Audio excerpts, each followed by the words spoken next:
जय श्री कृष्णा दोस्तों, स्वागत करती हूँ गीता ज्ञान 3.0 चैनल में। दोस्तों, आज बात करेंगे धृतराष्ट्र को दिव्य दृष्टि किसने और कब दी थी। लेकिन धृतराष्ट्र को दिव्य दृष्टि प्राप्त होने से पहले क्या हुआ था, उसके बारे में बात करेंगे दोस्तों। तो चलिए मेरे साथ। इससे पहले अगर आपने इस चैनल को सब्सक्राइब नहीं किया है तो प्लीज़ दोस्तों इस चैनल को सब्सक्राइब करना ना भूलें दोस्तों। तो चलिए जानते हैं। महाभारत का युद्ध पांडवों और कौरवों के बीच लड़ा गया था, ये तो आपको सबको पता होगा दोस्तों।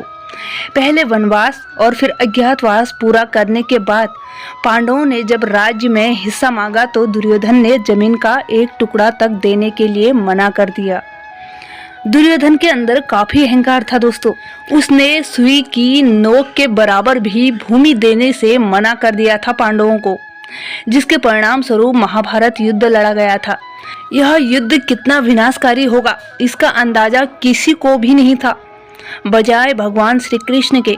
श्री कृष्ण को युद्ध की विभीषिका का पहले से आभास था दोस्तों। ऐसे में उन्होंने युद्ध टालने का अंतिम प्रयास किया। श्री कृष्ण पांडवों के दूत बनकर दुर्योधन को समझाने के लिए हस्तिनापुर पहुंचे। वहां उन्होंने दुर्योधन को बहुत समझाया कि वह पांडवों को 5 गांव ही देकर संधि कर ले, परंतु हठधर्मी दुर्योधन ने उनकी एक भी बात स्वीकार नहीं की। इतना तक तो ठीक था, लेकिन दुर्योधन अहंकार में इतना चूर हो गया था कि उसने श्री कृष्ण को पकड़कर कारागार में डालने का निश्चय कर लिया। दुर्योधन की यह बात जानकर श्री कृष्ण अपना विराट रूप प्रकट किया। उन्होंने दुर्योधन से कहा, हे मूर्ख दुर्योधन, तू मुझे अकेला मान रहा है, इसलिए मेरा तिरस्कार कर रहा है। तू मुझे पकड़ना चाहता है, यह तेरा अज्ञान है।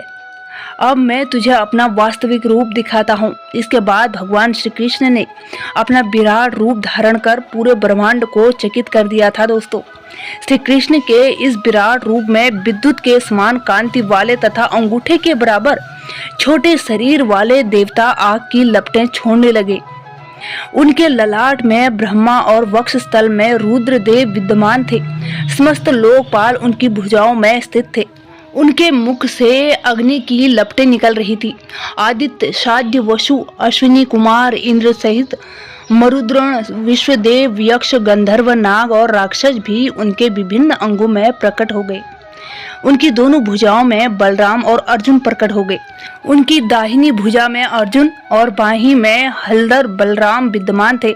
भीमसेन, युधिष्ठिर तथा नकुल सहदेव भगवान के पृष्ठभाग में स्थित थे। भगवान श्री कृष्ण के उस स्वरूप को देखकर समस्त राजाओं के मन में भय समा गया और उन्होंने अपने नेत्र बंद कर लिए।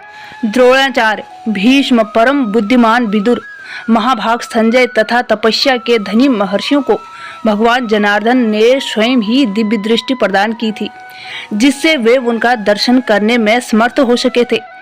तब धृतराष्ट्र ने प्रार्थना की कि भगवान, मेरे नेत्रों का तिरोधन हो चुका है, परंतु आज मैं आपसे पुनः दोनों नेत्र मांगता हूँ। केवल आपका दर्शन करना चाहता हूँ, आपके सिवा और किसी को मैं देखना नहीं चाहता।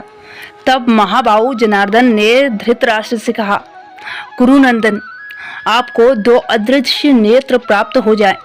इस प्रकार भगवान श्री कृष्ण की कृपा से उनके विश्व रूप का दर्शन करने के लिए धृतराष्ट्र को भी नेत्र प्राप्त हो गए थे दोस्तों।